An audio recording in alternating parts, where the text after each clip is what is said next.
It's never too late to design a life you love. Reframe the question of what do I want to be when I grow up to who or what do I want to grow into. Life is about growth and change. It's not about the destination, but the experience. Designed life is a life that is generative. It is constantly creative, productive, changing, evolving, and there is always the possibility of surprise. Start where you are.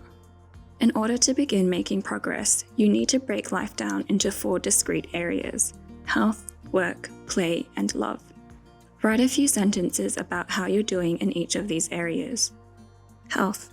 This includes your emotional, physical, and mental health. Work. This is what you do and also includes stuff you might not be paid for. Play. Play is an activity that brings you joy when you do it. Love. Love comes from different sources, such as parents, friends, colleagues, or lovers, but they all share that people thing, that sense of connection. Mark where you are, 0 to full, on each gauge. You don't know where you're going until you know where you are. You can now see what's good enough or not. Building a compass. You need 2 things to build your compass, a work view and a life view. You will now write a 250-word reflection for both. Your work view should address what work is and what it means to you. It's your personal definition of what good work is. You can use these questions to help you write your work view. Why work? How does it relate to the individual, others, and society? What defines good or worthwhile work? What does money have to do with it? What do experience, growth, and fulfillment have to do with it? Don't just write a job description. You're not trying to say what work you want to do, but why you work. Life view reflection. This will be about how you view the world and life. It's your defining values and what matters most to you.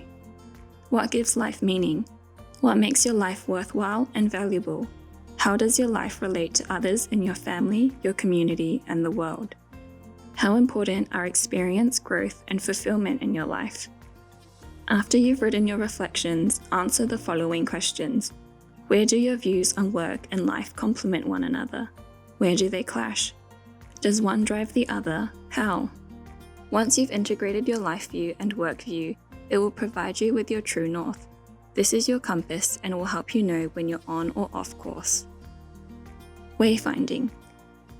Wayfinding is figuring out where to go without a destination or map. All you need is a compass.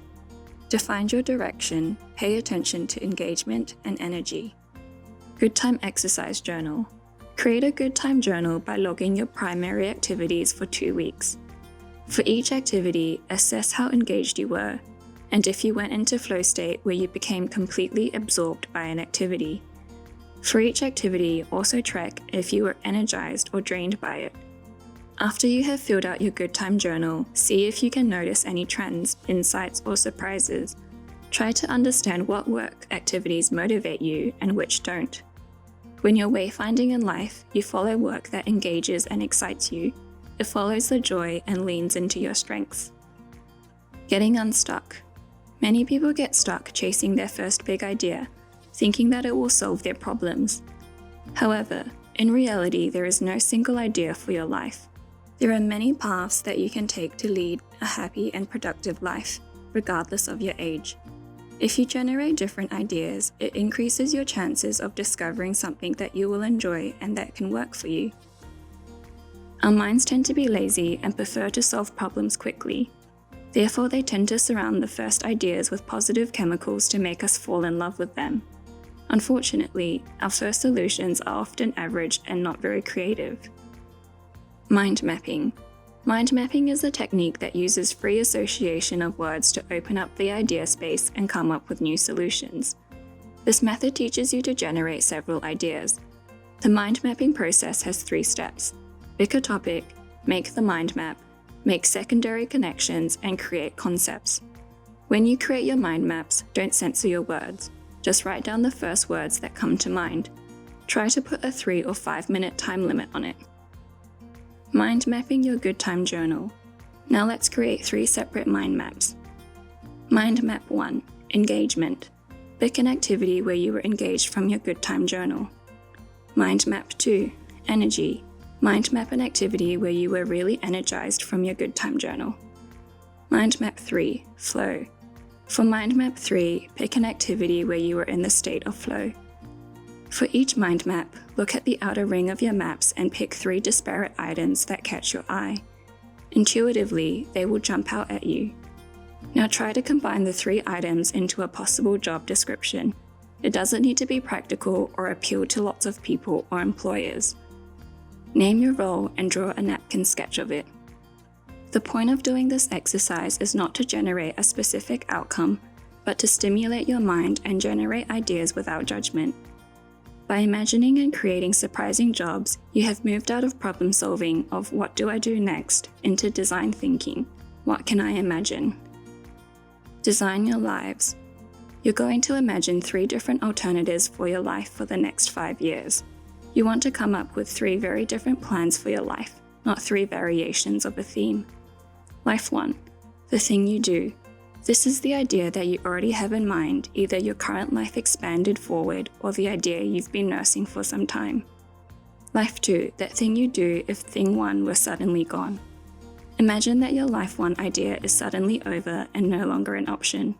What would you do? You can't make a living doing nothing, so try to come up with a new idea. Life 3. The thing you do or the life you'd live if money or image were no object.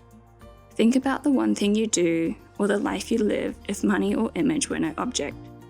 If you knew you could make a decent living at it and no one would judge you for doing it, what would you do? For each alternative life for the next 5 years, follow these steps. Create a visual graphical timeline that includes personal and non-career events. Give each option a title in the form of a 6-word headline that describes the essence of this alternative. Create a dashboard to gauge resources. Do you have the necessary resources such as time, money, skill, and connections to execute your plan? Likability. How strongly do you feel about your plan? Confidence. Do you feel confident about executing this plan? Coherence. Does this plan align with your work view and life view? These plans can help you define important things to do in your life and remember forgotten dreams. Prototyping. Prototyping is a way to understand and visualize alternatives in an experiential way. Prototypes should be designed to ask a question and get data about something you're interested in. They allow you to try and fail rapidly without over-investing in a path before you have any data. Prototype conversations. The simplest and easiest form of prototyping is a conversation. Talk to someone who is doing what you're contemplating and has real experience and expertise in that area. You want their story of how they got to be doing what they're doing, what they like and what they don't like about their job. You can ask what their typical day looks like. Prototype experiences.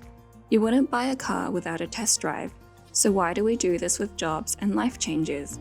Prototype experiences allow you to learn through a direct encounter with a possible future version of yourself. You could spend a day shadowing someone, do an internship, or try an exploratory project. In life design, life is joyous and a never-ending process. A well-designed life is a marvelous portfolio of experiences, of adventures, of failures that taught you important lessons, of hardships that made you stronger and helped you know yourself better, and of achievements and satisfactions.